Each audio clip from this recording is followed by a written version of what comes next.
थांब, तू इथंच थांब. म्हणजे कर्मण्येवाधिकारस्थ मा फलेषु कदाचन. केवळ कर्म करणे यावर तुझा अधिकार आहे, त्याच्या फळावर नाही. ह्या ठीक आहे, आपण तर सामान्य माणसं जे आहेत ते आधी फळ समोर ठेवतो, फळ काय आहे पाहतो, मगच आपण कर्म करतो. म्हणजे ज्याप्रमाणे विद्यार्थी जे आहे ते गुणांचे फळ समोर ठेवून परीक्षेत किती गुण मिळतील हे लक्ष ठेवून तो अभ्यास करत असतो. एक ऑफिसमध्ये महिना अखेरीस पगार मिळणार आहे म्हणून एखादा कर्मचारी महिनाभर काम करतो.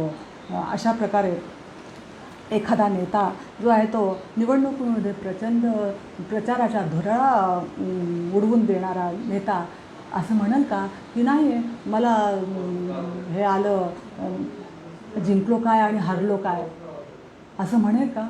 मुळीच म्हणणार नाही.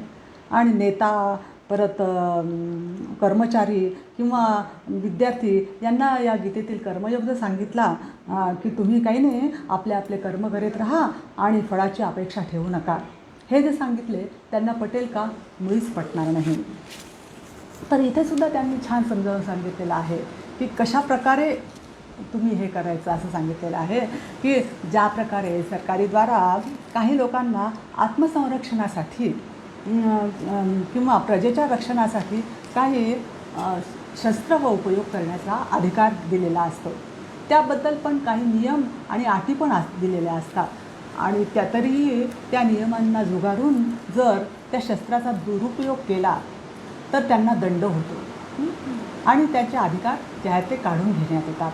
त्याचप्रमाणे जन्ममृत्यू संसार बंधनातून मुक्त होण्यासाठी आणि दुसऱ्यांच्या उपयोगी पडण्यासाठी आपले कुटुंब, आपले आईवडील, आपली मुलं, आपली पत्नी यांचा समन्वय करून यांच्यामध्ये राहून त्यांना सुखी करून साठी झटण्यासाठी शिवाय याच्यातून परमार्थाकडे जाण्याची वाट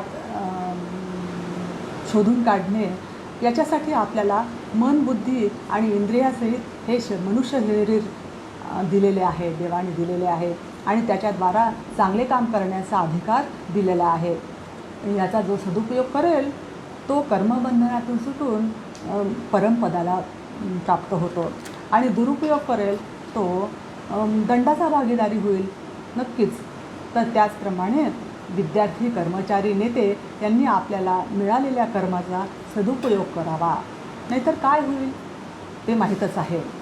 दुसरे म्हणजे चांगले विचार, चांगल्या भावना चांगल्या कर्मांना जन्म देतात आणि तर वाईट विचार, वाईट भावना ठेवल्या तर विषारी फळे भोगावी लागतात.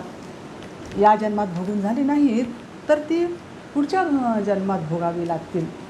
म्हणून चांगले कर्म करावे, त्यापासून मुक्त आहे. म्हणून वर आवाज कमी आहे. म्हणून चांगले कर्म करावे पण त्याला चिकटून राहू नये. आपल्या बोलीभाषेत एक म्हणतात ना, नेकी कर और कुळे में डाल असे म्हणतात. प्रयत्नांशी आसक्ती जोडली तर आणखी एक दोष उद्भवतो, त्याच्यात आसक्त झालो आपण तर म्हणजे काय की प्रयत्न करून जर आपल्याला अनुरूप फळ, चांगले फळ मिळाले तर त्यात मीपणा, अहंकार येतो आणि तो मग स्वतःला श्रेष्ठ समजू लागतो. मी केले, माझ्यामुळे झाले असे वारंवार त्याच्या बोलण्यात येऊ लागते. त्याने त्याची प्रगती थांबते आणि सुधारणेचा मार्ग खुंटतो. याच्या उलट दुसरे टोक म्हणजे काय, खूप प्रयत्न करूनही जर समजा इच्छित फळ मिळाले नाही, चांगले फळ मिळाले नाही तर तो मनुष्य निराश होतो, वैफल्यग्रस्त होतो आणि स्वतःचे दोष तो इतरांवरती लादतो आणि परिस्थितीवर टीका करतो, नशिबाला दोष देतो. म्हणजे वाघ म्हटले तरी खाणार आणि वाघ्या म्हटले तरी खाणार, अशी स्थिती निर्माण होते. यातून सुटकेचा एकच मार्ग, न माम कर्माने लिंपंती न मे कर्म फले स्पृहा. हा तो मार्ग. मला कर्मफलाची आस नाही, मला कर्मे चिकटत नाहीत. यालाच गीता कर्मयोग म्हणते. यदा संहरते चायम कुर्मोंगामी व सर्वशः इंद्रियार्थेभ्य तस्य प्रज्ञा प्रतिष्ठिता. ज्याप्रमाणे कासव आपले हातपाय कवचामध्ये ओढून घेतो, त्याचप्रमाणे आपल्या इंद्रियांना आपण आवर घालायला शिकले पाहिजे. इंद्रियांना आवर घालायला शिकले पाहिजे, तर तोच काय स्थितप्रज्ञ समजला जातो. आता एक उदाहरण म्हणजे एका राजाला 2 राण्या असतात. एकीचं नाव असते सुरुची, तर दुसरीचे नाव असते सुनीती. तर काय सुरुची म्हणजे काय, मला काय आवडते याला सुरुची म्हणतात, आणि माझ्यासाठी काय योग्य आहे याला सुनीती म्हणतात. हां बरं. तर काय असतं, हिवाळ्यामध्ये काही लोक पहाटे उठून व्यायाम करतात, तर काही लोक डोक्यावर सूर्य येईपर्यंत अंथरुणात लोळत पडतात. थंडीत उबदार अंथरुणात लोळायला सुखद वाटते. परंतु जे लोक अंथरुण सोडून व्यायाम करतात त्यांनासुद्धा खरे म्हणजे लोळायला आवडते, झोपायला आवडते, पण ते सुरुचीपेक्षा सुनीतीला प्राधान्य देतात. म्हणजे त्यांना सुनीती आवडते. त्यासाठी त्यांनी मनाला भुलविणारा जो आळस आहे त्यावर त्यांनी विजय मिळवलेला असतो. इंद्रिय ही बहिर्गामी असतात, ती घोड्यासारखी माणसाला खेचून नेतात. त्यांना बिलकुल बांधून ठेवणे शक्य नसते आणि आवश्यकताही नाही ना, पण त्यांचा मर्यादित उपभोग करून त्यांना ताब्यात ठेवणे हे ताब्यात ठेवले पाहिजे. बिलकुल उपभोग न घेणे आणि मर्यादित उपभोग घेणे यात तुलना केल्यास बिलकुल उपभोग घेणे हे एक वेळ सोपे आहे, पण मर्यादित उपभोग करणे हे थोडेसे कठीणच आहे. मर्यादित, उदाहरणार्थ पावसाळा सुरू असतं, बाहेर आताच पाऊस पडत आहे, पावसाळा छान गार हवा सुटली, मातीचा सुगंध सुटलेला आहे, आणि अशा वेळेस कांदे भजे न खाणे हे सोपं आहे. परंतु जर कोणी चमचमीत छान गरम गरम कांदे भज्याची प्लेट आपल्यासमोर आणून ठेवली आणि म्हणलं 2च खा त्याच्यातली सांगितलं, तर असं आपल्याला मर्यादित उपभोग नाही घेता येणार. त्याच्यासाठी आपल्याकडे फार छान उपयोग आहे आपल्या इंद्रियावरती निग्रह करण्यासाठी खाण्याच्या. तर काय सांगितलेलं आहे की आपल्या लहानपणापासून आपण महालक्ष्मी, आता नवरात्र चालू आहे, नवरात्रामध्ये ह्याच्या घटस्थापनेच्या दिवशी, पंचमीला, परत नवमीच्या दिवशी आपण पुरणाचा स्वयंपाक करतो. छान पुरणाचं पोळीचा खमंग वास येत असतो, लोणकडं तूप सुगंध असतो त्याचा पण येत असतो, भजे वडे तळल्याचा वास सगळीकडे घमघमाट सुटलेला असतो, आणि आपल्याला भूक पण लागलेली असते. पण काय सांगितलेलं असतं लहानपणापासून की नैवेद्य दाखवल्याशिवाय जेवायचं नाही असं सांगितलेलं असते. त्यामुळे आपलं त्याच्याकडे लक्ष पण जात नाही, आता आरती नैवेद्य करायचा मगच जेवायला बसायचं, असं आपल्याला एक म्हणजे इंद्रियावर कंट्रोल ठेवणे हे याला म्हणतात. म्हणजे लहानपणापासूनच ती शिक्षा आपल्याला मिळालेली असते. पुढे आता ध्यायतो विषयान पुस संगस्तेषुपजायते संगात संजायते काम कामात क्रोधोभिजायते क्रोधात भवति सम्मोहात स्मृतिविभ्रम स्मृतिभ्रंशात बुद्धिनाशात प्रणश्यति. म्हणजे कसं की ह्याचं खूप हे आहे, एक विषयाचे चिंतन करणाऱ्या पुरुषाची त्या विषयात आसक्ती निर्माण होते. आसक्तीमुळे काय की कामना उत्पन्न होते, कामना पूर्ण झाल्या नाहीत तर राग येतो, रागामुळे अविचार उत्पन्न होतो, आणि सम्मोहात स्मृतिविभ्रम, अविचारामुळे काय स्मरणशक्ती भ्रष्ट होते, नष्ट होते. स्मरणशक्ती नष्ट झाली की बुद्धिनाश हो, स्मृतिभ्रंशात बुद्धिनाश, बुद्धीचा नाश होतो. शेवटी बुद्धीच्या नाशाचे रूपांतर सर्वनाशात होते. मग हवी ती वस्तू न मिळाल्यामुळे चिडचिड होते, संताप होतो, मनुष्य वेडापिसा होतो. आपल्या ताकदीनुसार तो मनुष्य हवी ती वस्तू प्राप्त करण्यासाठी ताकदीनुसार प्रयत्न करत असतो, त्याला परिस्थितीचे भान राहत नाही आणि तो सर्वनाश ओढवून घेतो. त्याचे उदाहरण म्हणजे दुर्योधनाने काय केले, राजसत्तेचा मोह त्याला नीच पातळीवर घेऊन गेला आणि निश्चितीची अधिकाधिक पातळी तो गाठतच राहिला, आणि शेवटी काय युद्ध अटळ झाले, आणि त्याला अनेक मित्रांचे, त्याच्या भावंडांचे मृत्यू स्वतःच्या डोळ्यांनी पाहावे लागले, आणि शेवटी त्याच्या स्वतःचा मृत्यू झाल्यानंतरच हे अधोगतीचे चक्र थांबले. तर आपण श्रेष्ठ बुद्धीद्वारा कृष्ण भावनेतून प्रशिक्षण मिळणे अत्यावश्यक आहे.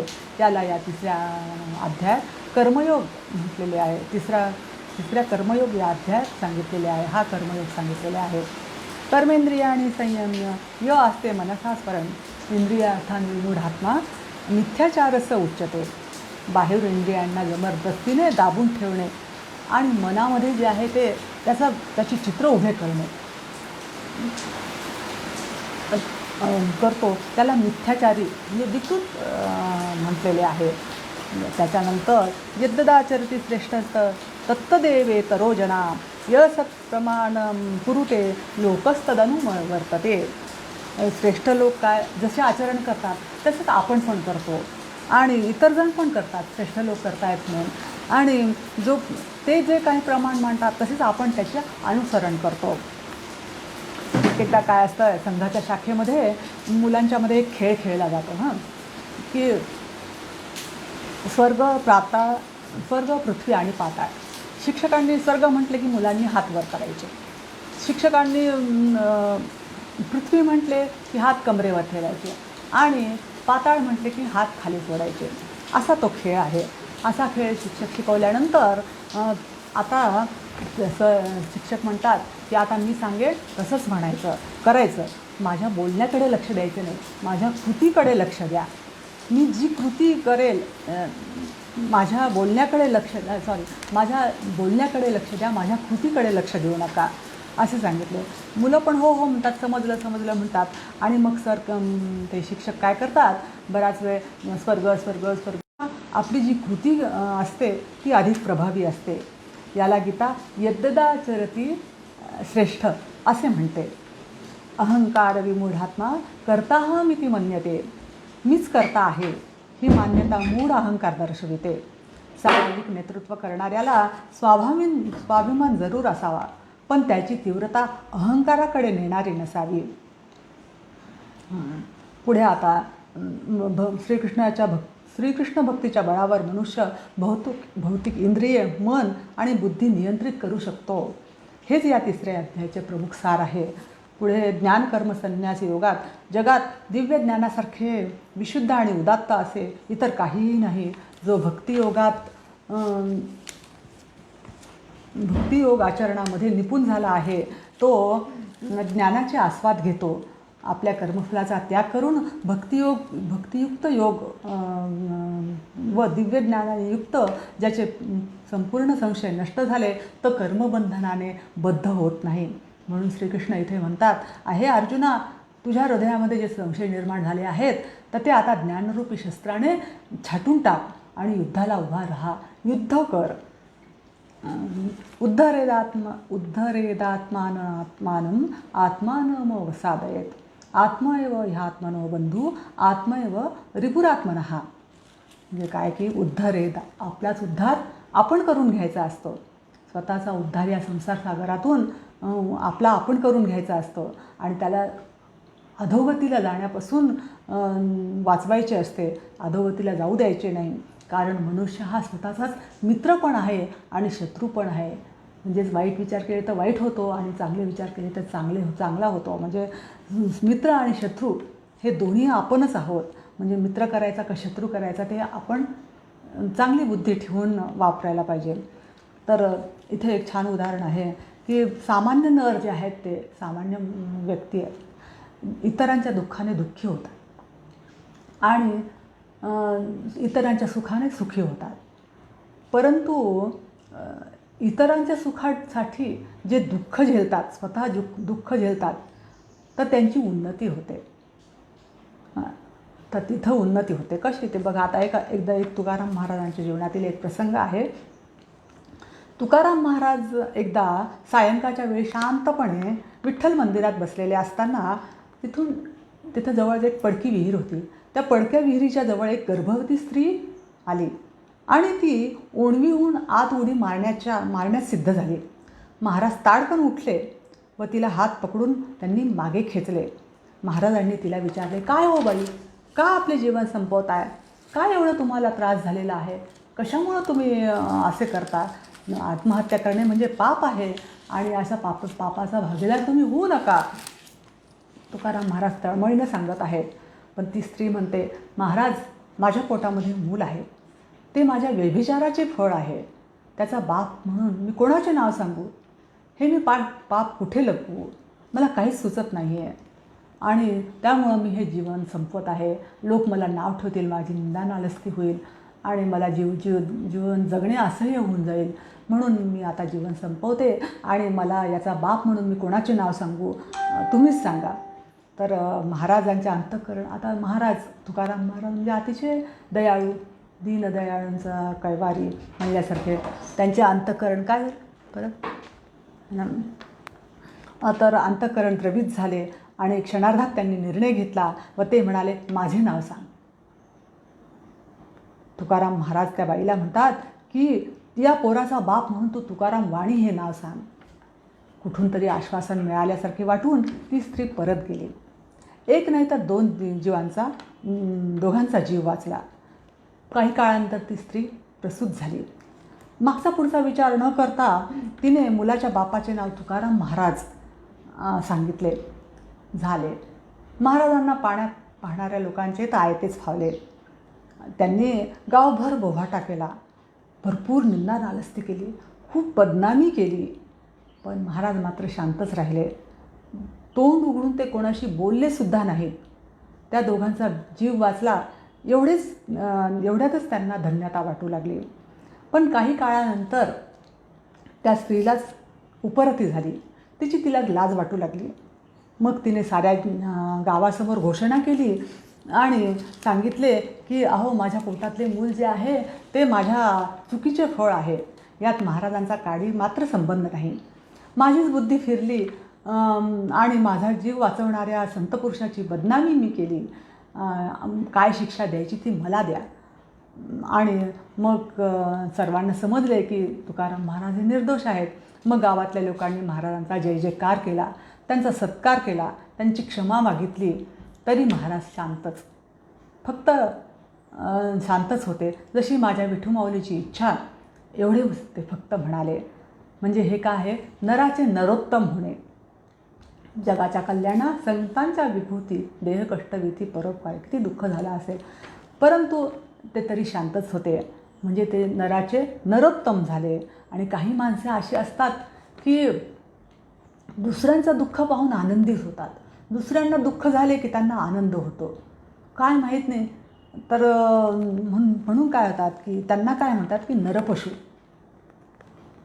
म्हणून यावरून आपल्याला काय समजते की खरंच पुण्य मिळवण्यासाठी ही गीता नाही आहे, तर हे जीवनरूपी प्रवासात ती मार्गदर्शक म्हणून शिदोरी आहे आपल्याबरोबर. हे गीता ज्ञान जे आहे ते मार्गदर्शक शिदोरी आहे आपल्याबरोबर. आता पुढे ज्ञानीच भरतर्षभ चतुर्विधा भजन्ते माम जना सुकृतिनोर्जुन आर्तो जिज्ञासुरर्थार्थी ज्ञानीच भरतर्षभ. म्हणजे चतुर्विधा म्हणजे चार प्रकारचे जे आहेत ते भक्त भगवंताची उपासना करतात.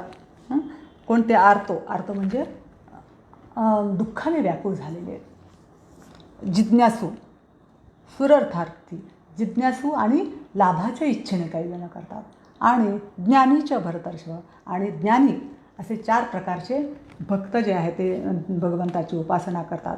इथे कृष्णाने सर्व प्रकारच्या भक्तांच्या भक्तीला मान्यता दिली आहे. पण तरीही त्यांनी ज्ञानी जो आहे, ज्ञानी भक्ताला स्वतःचा आत्माच म्हटलेले आहे. ते तम भुक्त्वा स्वर्गलोकम विशालम क्षीणे पुण्ये मर्त्य लोकम विशंती. सकाम करणारे पापमुक्त होऊन यज्ञ माझी म्हणजे श्रीकृष्णाची पूजा करतात, यज्ञ वगैरे, आणि स्वर्गप्राप्तीची 5-10 मिनिटं चालते ना, स्वर्गप्राप्तीची इच्छा करतात. त्या आपल्या पुण्याच्या फळाने विशाल अशा म्हणजे इतकं पुण्य करतात की विशाल असा स्वर्गलोक आहे त्याचा उपभोग घेतात, आणि पुण्यही संपली की परत मृत्यूलोकात येतात. म्हणजे जसं सापशिडीच्या खेळामध्ये अनुकूलदान पडले की सोंगटी जशी जर समजा शिडीच्या पायथ्याशी पोहोचली तर ती एकदम 15-20 घरं चढून वरती जाते एकदम लगेच, आणि तीच जर सापाच्या तोंडात आली, सापाच्या तोंडाच्या घरात पोहोचली तर ती पुन्हा खाली येते. असा हा खेळ. साप व शिड्या पार करून सोंगटी जेव्हा 100वर पोहोचते तेव्हा ती मुक्त होते. म्हणजे हे सकाम कर्म करण्याचे झाले. तर जो आसक्तीविरहित कर्तव्य कर्म करीत राहिला तर नवे कर्मबंधन उरतच नाही. संचित कर्म व प्रारब्ध कर्म त्याने भक्तिभावनेने भोगून संपवलेली असतात. मग त्याला सापशिड्यांची गरजच पडत नाही. इथे याला मोक्ष असे म्हणतात. आता 10व्या अध्यायामध्ये विभूती आणि योगशक्तीचे वर्णन आलेले आहे. यद्यत विभूती मत्सत्वं श्रीमधुर्जितमेव वा तत्तदेवावगच्छत्वं मम तेजोश संभवम. जेथे जेथे तुला विभूती ऊर्जा, श्रीकृष्ण सांगतात जेथे जेथे तुला विभूती ऊर्जा दैदिप्यमान आविष्कार दिसेल तेथे तेथे माझ्याच तेजाचा अंश आहे असे समज. जे जे काही चांगलं आहे, जे जे काही सुंदर आहे, फुलातील सुगंध, माणसातील मन, अशा प्रकारचे जे आहे ते मीच आहे असे समज. त्याच्यानंतर 11वा अध्याय आता अर्जुनाचा जे आहे ते संशय मिटला. तो आता युद्धातसुद्धा तयार झाला. संपूर्ण ज्ञानाने त्याचे सगळ्या आधीचा जो संशय होता तो सगळा मिटून गेला आणि तो युद्धास तयार झाला. आणि पण त्याने देवाजवळ प्रार्थना केली, हे कृष्णा, मी समजलो की तू देव आहेस. मला आता कळाले की तू देव आहेस, पण माझी एक इच्छा तू पूर्ण कर. तर कृष्ण म्हणतो, कोणती इच्छा तुझी अजून राहिली, सांग, मी सांगतो. म्हणजे मला तू विश्वरूप दर्शन दाखव. आता भगवंतांनी अर्जुनाला दिव्यदृष्टी देऊन विश्वरूप दर्शनसुद्धा दिले.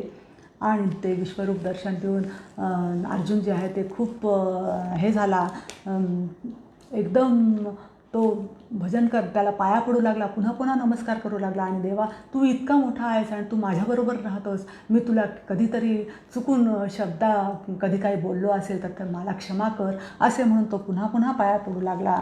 आणि तो प्रार्थना करू लागला आणि म्हणाला, देवा, आता तुझे साधे स्वरूप दाखव आणि तू साध्या रूपातच माझ्याबरोबर राहा आणि मला तुझे सौम्य रूपच दाखव. अशा प्रकारे मग पुन्हा देव हा सौम्य रूपात आलेला आहे. तुल्य निंदा स्तुतिर्मौनी संतुष्टो येन केनचित. जो निंदा आणि किंवा स्तुतीला समान लेखतो आणि सदैव प्रसन्न राहतो असा भक्त मला प्रिय आहे. असा कुठला भक्त भगवंताला प्रिय आहे, हे सुंदर उदाहरण जे आहे ते सुंदर प्रकारे 12व्या अध्यायात आलेले आहे. त्यानंतर असंग शस्त्रेण दृढेन चित्वा ततः पदं तत्परिमार्गितव्यम. 15व्या अध्यायातील संसार हा मोहरूपी वृक्षाला असंगाच्या शस्त्राने छेदून मग जेथून कधीही परत येणे नाही. लक्षात घ्या, संसार हा जे आहे ते मोहरूपी वृक्षाला असंगाच्या शस्त्राने छेदून मग जेथून कधीही परत येणे नाही. तो मार्ग प्रभूचा मार्ग शोधावा. तो प्रभूचा मार्ग आपण शोधावा. इथे छत्रपती शिवाजी महाराजांच्या इतिहासात सिंहगड जिंकण्याचा एक अद्भुत प्रसंग आहे. तानाजी व सूर्याजी हे दोघे भाऊ मध्यरात्री उंच कड्याला दोर बांधून चढतात. त्याबरोबर सगळे सैन्य पण त्यांच्याबरोबर चढते आणि शत्रू झोपेत असतानाच अचानक हल्ला करून एल्गार करतात. तानाजी व उदयभान राजे राठोडमध्ये तुंबळ युद्ध झाले आणि त्यात दोघेही धारातीर्थी पडले. तानाजी पडलेला पाहतात मावळ्यांचा धीर सुटतो आणि ते पुन्हा सैरावैरा पळायला लागतात आणि ते दोर जिथे बांधलेले आहेत तिथून पळून जाण्याचा प्रयत्न करायला लागतात. पण सूर्याजीच्या हे लक्षात येतं आहे. सूर्याजी काय करतो, पटकन ते झटक्यात खाली जाऊन तो काय करतो, ते दोर जे आहे ते कापून टाकतो. गडावरून खाली जाण्याचे दोर कापून टाकतो. आणि इथे सूर्याजींचे वाक्य फार भावणारे आहे. तो म्हणतो की सूर्याजी म्हणतात की तुमचा बाप इथे मरून पडलेला आहे, त्याचे डोळे अजून मिटलेले नाहीत, तो तुम्हाला पाहतोय आणि तुम्ही पळताय. नामर्दांनो, काय तोंड दाखवणार शिवाजी महाराजांना. लक्षात ठेवा, गडावरून पळून जाण्याचे दोर मी केव्हाच कापून टाकलेले आहेत. आता कड्यावरून उडी मारून जीव द्या, नाहीतर मागे फिरून सामना करा. इतिहास असे सांगतो की मावळे परत फिरले व सिंहगड ताब्यात आला.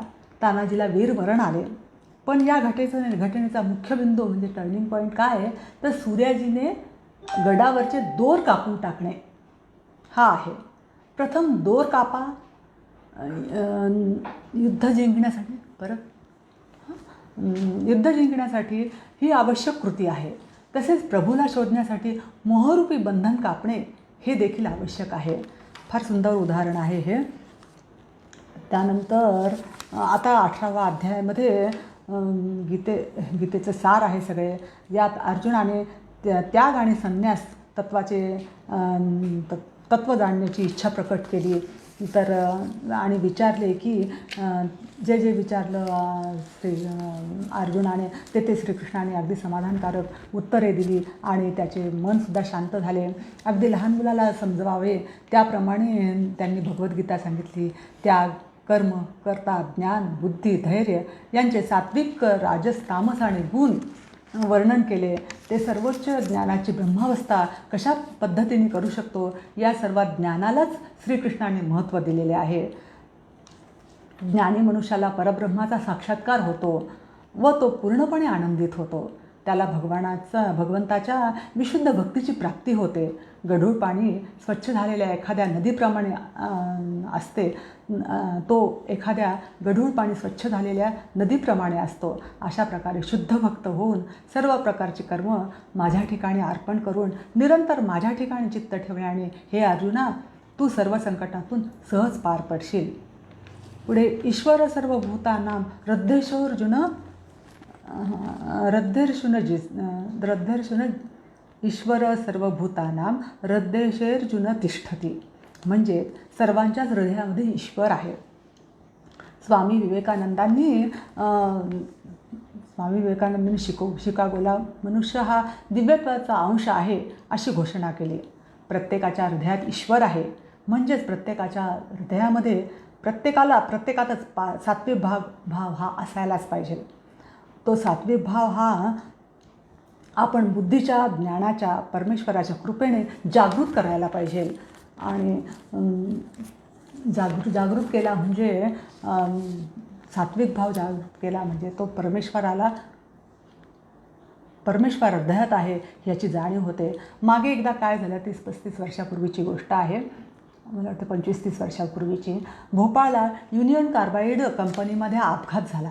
विषारी धूर सर्वत्र पसरला. लोकांना डोक्यात तिखट टाकल्यासारखे चुरचुरू लागले. खोकल्याची उबळ येऊ लागली. चक्कर येऊन काही जण खाली पडले तर काही ओकू लागले. सर्वजण भयभीत झाले. अनेक लोक मृत्युमुखी पडले. त्यात तिथे कुर्वे नावाचे स्टेशन मास्तर होते. त्यांना या संकटाची भीषणता समजली. त्यावेळी ते भोपाळच्या हबीबगंज स्टेशनवर होते. तेव्हा तिथे या 2 तासात त्या स्टेशनवरती अनेक रेल्वे गाड्या येणार होत्या. भोपाळ स्टेशन हे विषारू वायूच्या टप्प्यात आलेले होते. लोक सैरावैरा पळू लागले. तेव्हा प्रसंगाची गांभीर्य जाणून कुर्वे यांनी भराभरा फोनवरून येणाऱ्या गाड्यांना आधीच्या स्टेशनवरच थांबण्याचा सूचना देण्याचा सपाटा लावला. नाकाला पंचा बांधून आणि खोकत म्हणजे त्यांनासुद्धा त्या विषारी धुराचा त्रास होऊ लागला होता. खोकत ते सारखे सूचना देऊ लागले होते मोबाईल फोनवरून की इथे गाड्या येऊ देऊ नका आणि जिथे गाड्या आहेत तिथेच थांबा. आणि जर समजा त्यांनी अशा सूचना दिल्या नसत्या आणि ते पण जर पळून गेले असते तर तिथे कित्येक गाड्या आल्या असत्या आणि प्रवासी रेल्वेतच गुदमरून मेले असते. असे होऊ नये म्हणून शेवटचा फोन केला आणि कुर्वे धाडकन खाली पडले. त्यांचे प्राणोत्क्रमण झाले. आता इथे असा प्रश्न उद्भवतो की या प्रत्येकाला स्वतःचा जीव प्यारा आहे. मग इथे कुर्वेंना स्वतःच्या प्राणाची पर्वा न करता इतरांचा प्राण वाचवण्याची प्रेरणा कोणी दिली? तर हृदयातल्या ईश्वराने दिली. हृदयामध्ये ईश्वर आहे म्हणून दिली. म्हणून हे अर्जुना, पूर्णपणे तू परमेश्वराला शरण जा. त्याच्या कृपेने तुला दिव्यशांती आणि सनातन अशा परमधामाची प्राप्ती मिळेल. श्रीकृष्णाने अर्जुनाचा मोह नष्ट केला. न्याय, नीती, सत्य, धर्म, गरिबांचे व महिलांचे रक्षण करून एक आदर्श समाज निर्माण केला. श्रीकृष्णाने दुष्टांचा नाश केला, परंतु त्यांनी आधी त्यांना सुधारण्याची संधी दिली आणि मगच त्यांना मारले. म्हणजे अशा प्रकारे अतिशय ज्ञान ह्या गीतेत आहे. आहे की जे कोणी शब्दात व्यक्त करू शकत नाही. गीतेमध्ये केवळ भक्तीचेच वर्णन आले आहे असे नाही, तर ज्ञान, कर्म, भक्ती यांचे संपूर्णपणे वर्णन आलेले आहे. जेथे योगेश्वर श्रीकृष्ण आणि महान धनुर्धारी अर्जुन आहेत तेथे निश्चितच ऐश्वर्य, विजय, असामान्य सामर्थ्य आणि नीती आहे. यत्र योगेश्वर कृष्णो यत्र पार्थो धनुर्धर तत्र श्रीर्विजयो भूतिर्ध्रुवा नीतिर्मतिर्मम. गोपाल कृष्ण भगवान की जय. कृष्णाय वासुदेवाय हरये परमात्मने प्रणतक्लेशनाशाय गोविंदाय नमो नमः. वसुदेवसुतं देवं कंसचाणूरमर्दनं देवकी परमानन्दं कृष्णं वन्दे जगद्गुरु. गुरुर्ब्रह्मा गुरुर्विष्णु गुरुर्देवो महेश्वरा गुरुः साक्षात् परब्रह्म तस्मै श्री गुरुवे नमः.